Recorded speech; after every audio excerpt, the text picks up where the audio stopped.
I kthyer në refren tani më komunikimi në distancë si Edi Ramës dhe Lulzim Bashës ka rrëmbyer vëmendjen e audiencës, veçanërisht asaj online. Kryeministri Rama dhe kreu i Euroatlantikëve Basha prej afro një muaji replikojnë me video mesazhe, shoqëruar me nota humori, komente pikante dhe muzikë argëtuese. Por sa efektive është kjo strategji që po përdoret prej tyre dhe cili favorizohet më shumë sipas politologut Ermal Asimja tek qytetarët?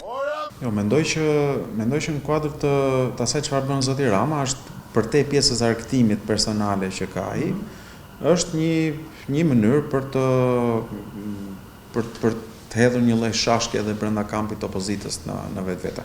Për zotin Basha është një instrument që duhet përdorur sepse nuk i ka më në dorë gjithë instrumentat e tjerë klasik, le të themi, të shprehur, siç i ka pasur kur ishte kryetari i Partisë Demokratike. Parë në aspektin e strategjisë së marketingut, pedagogi Alira Amali për mikrofonin e Vision Plus rreshton disa kritika për të dyja palët. Marketingu që të jetë efektiv duhet të kombinohet, duhet të jenë disa strategji. Kontakti i audiencës nuk mund të jetë në një formë të vetme.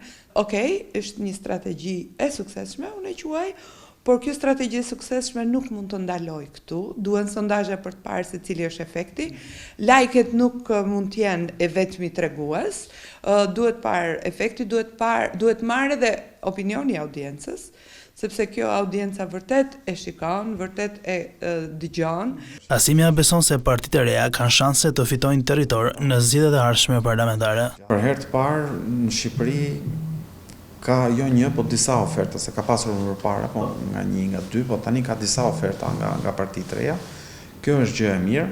Pastaj natyrisht midis këtyre partive duhet parë se duhet bërë edhe ai lloj filtri, por që i takon secilit votues që ta bëj atë filtr vet individualisht. Domthonë duke parë ato se çfarë profesion secila për këtyre partive. Dhe përtej elementit të ideologjisë kanë zgjedhjen që në fundit të thyen në një farë mënyrë monopolin e dy partive kryesore.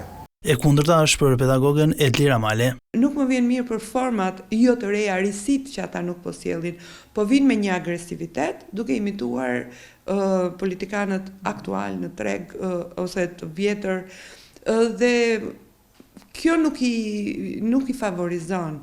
Nëse ata do përdornin strategji të reja, forma të reja, edhe të marketingut politik, edhe të komunikimit politik, mendoj që do ishin shumë të favorshëm. Ishte Franca mbrapa. Të dy ekspertët pohojnë se përdorimi i fushatës digjitale po rritet gradualisht, pavarësisht se televizioni vijon të jetë tradicionalisht i preferuar. Apo unë i thash presidentit